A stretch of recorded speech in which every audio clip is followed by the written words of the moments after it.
নমস্কার বন্ধুরা, real with village food channel থেকে সবাইকে নমস্কার জানাই। আজকে আমি রসগোল্লা বানাবো। কিভাবে বানাবো বন্ধুরা, ভালোভাবে আজকের ভিডিওটাকে দেখো। চলো দেখা যাক বন্ধুরা, এখন শুরু করি। আমি আগুন আগে থেকে জেলে রেখেছিলাম বন্ধুরা। এখন আমি কড়াই বসালাম।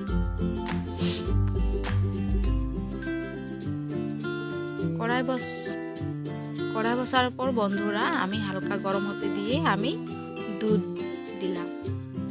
দুধ দিয়ে আমি হাফ চামচ মতো ঘি দেব।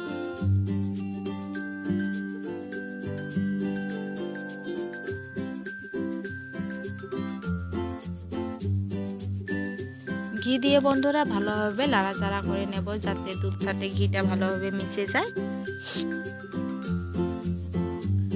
আমি কিন্তু দুধ পুরোপুরি গরম হতে দেব না বন্ধুরা। আমি এখন এক বাটি মতো সুজি নিয়েছি, আমি সুজি দিয়ে দেব। আমি হালকা হালকা সুজি দিয়ে ভালোভাবে নাড়াচাড়া করে নেব। এইভাবে অনবরত নাড়াচাড়া করতে হবে, নহলে কিন্তু তলে লেগে যেতে পারে। লেগে গেলে কিন্তু ভালো হবে না। এইভাবে আমি ভালোভাবে নাড়াচাড়া করে নেব। যেভাবে আমি আটা ময়দা রুটি বানানোর জন্য মাখি, সেইভাবে কিন্তু আমি শক্ত করে নেব, শক্ত করে ভেজে নেব। এই দেখো বন্ধুরা, শক্ত কিন্তু হয়েছে, আর আবারও অল্প শক্ত হতে দেব। এখন বন্ধুরা আমি হালকা চিনি দিলাম। চিনি দিয়ে আবারও ভালোভাবে নাড়াচাড়া করে নেব, যাতে চিনিটা গলে যায়।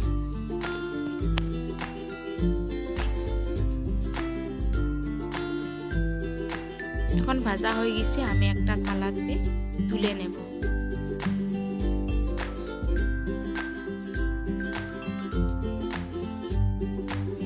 দেখো বন্ধুরা, আমি কিন্তু সবগুলো সুজি তুলে নিলাম। এখন ঠান্ডা হওয়ার জন্য রেখে দেব। আমি বেশিক্ষণ ঠান্ডা হতে দেব না। ততক্ষণে বন্ধুরা আমি চিনি শিরা তৈরি করে নেব। চিনি শিরা তৈরি করার জন্য আমি কিন্তু বেশি চিনি দেব না, 7-8 চামচ মতো দেব।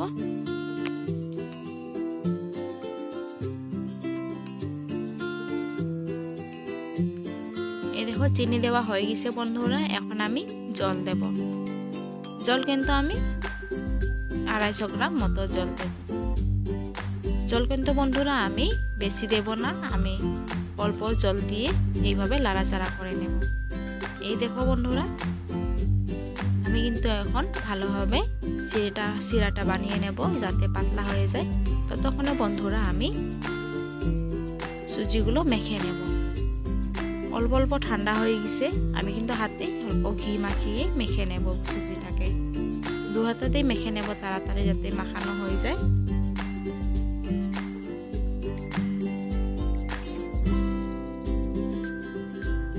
এই দেখো বন্ধুরা, মাখা কিন্তু হয়ে গেছে। এখন আমি ছোট ছোট লেচি নিয়ে গোল বানাবো। কি সুন্দর করে গোল বানাবো, এইভাবে উপরও করব না, খুব ছোট করব না।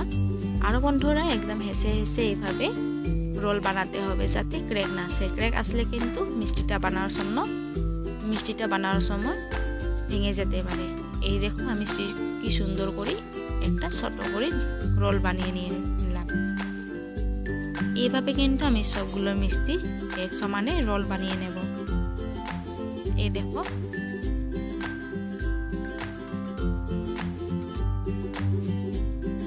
তো বন্ধুরা চিনি শিরা এদিকে রেডি হচ্ছে, লানো শুরু হচ্ছে। আমি নাড়াচাড়া করে নেব। আমি এখন নেমে দিলাম। বেশি ঘন করব না, একদম পাতলা বানাবো আজকে চিনি শিরাটাকে।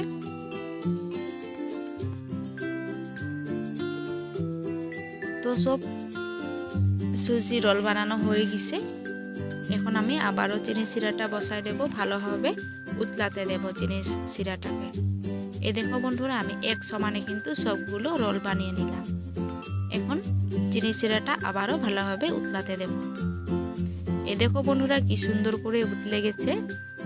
এখন আমি মিষ্টিগুলো দিয়ে দেব, এক এক করে দিয়ে দেব যাতে একে উপরে লেগে না যায়। এই দেখো বন্ধুরা এভাবে সবগুলো মিষ্টি দিয়ে দেব। সবগুলো দেওয়া হয়ে গেছে। এখন আমি একটা চ্যাপ্টা হাতা দিয়ে এইভাবে লাড়াচাড়া করে নেব। বেশি কিন্তু একদম লাড়াচাড়া করব না, নহলে ভেঙে যেতে পারে। এইভাবে লম্বা লম্বা চ্যাপ্টা হাতা দিয়ে এইভাবে লাড়িয়ে নেব। তো বন্ধুরা আমি 2 বা 3 মিনিট অবধি সিদ্ধ করে নেব। এই দেখো কি সুন্দর করে সিদ্ধ হয়ে এসেছে। এইভাবে সিদ্ধ করলে ভিতর অবধি মিষ্টি চিনি শিরাটা ঢুকে যাবে। এই দেখো বন্ধুরা এখন কিন্তু মিষ্টি পুরোপুরি রেডি হয়ে যাচ্ছে। আমি এখন নামিয়ে দেব। নামিয়ে দিয়ে বন্ধুরা আমি এখন ঠান্ডা হওয়ার জন্য অপেক্ষা করব। এখন ঢাকা দিয়ে ঠান্ডা হওয়া অবধি রেখে দেব। এখন ঠান্ডা হয়ে গেছে বন্ধুরা, আমি 20 বা 25 মিনিট পরে দেখে নিলাম। এই দেখো কি সুন্দর হয়ে গেছে। যতটা মিষ্টি বানিয়েছিলাম তার করে কিন্তু অনেকটা ফুলে গেছে। এই দেখো আমি একটা থালায় এইভাবে দিয়ে দেব। তো বন্ধুরা আজকের রেসিপি কেমন লাগলো আমাকে কমেন্টে লিখে জানাবেন। আর যদি ভালো লাগে থাকে আমাকে নিশ্চয়ই বন্ধুদেরকে শেয়ার করতে ভুলবেন না। আর এইভাবে কিন্তু রোজ রোজ নতুন নতুন রেসিপি নিয়ে আসবো। আপনারা সবাই আমার সাথে থাকুন। আজকের মতো এখানে শেষ। সবাই ভালো থাকুন, সুস্থ থাকুন এবং সাবধানে থাকুন। পরবর্তী রেসিপি নিয়ে দেখা হবে। ধন্যবাদ।